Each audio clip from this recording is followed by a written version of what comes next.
Ladies and gentlemen, first of all, let me congratulate the European Association of Service Providers on its 15th anniversary.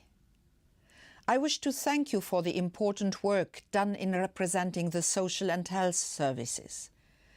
These sectors provide crucial support to persons with disabilities. Thank you for this continued action.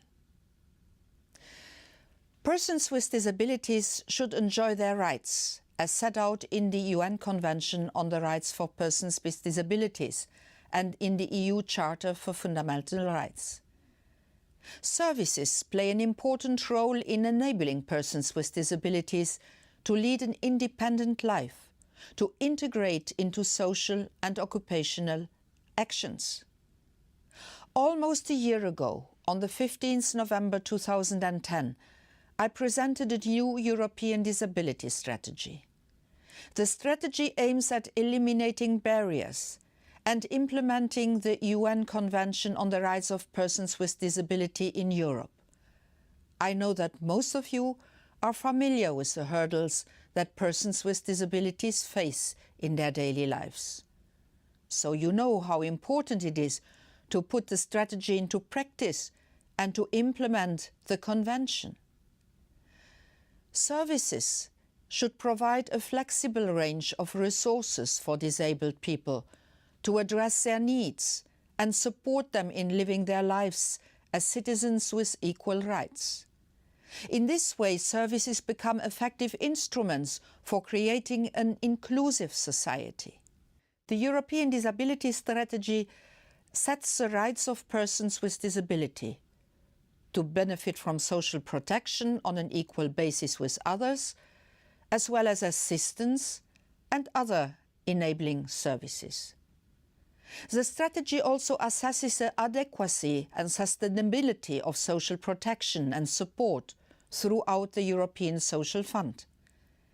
Let me, before I finish, call on your contribution and support for one of my upcoming priorities, the European Accessibility Act.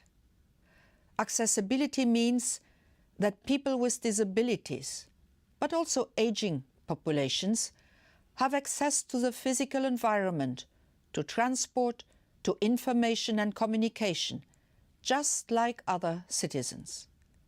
Access to mainstream services is of course an important part, but social and health services also need to be fully accessible for persons with disabilities. With the European Accessibility Act, I intend to foster economies of scale in accessible goods and services. Moreover, the Accessibility Act will address market failures and increase competition. An EU-wide market for accessible goods and services would be more attractive for industry and would in turn improve the accessibility of goods and services. The number of persons with disability is growing because of our aging populations in Europe. We need to create the framework now in order to turn demographics into a market opportunity. Ladies and gentlemen, let me once more congratulate your organization on its 15th anniversary and on your achievements also over the last 15 years. It is your commitment that really makes a difference to the everyday life of persons with disability through the design, management and provision of services. I wish you the best of luck in this work for the next 15 years.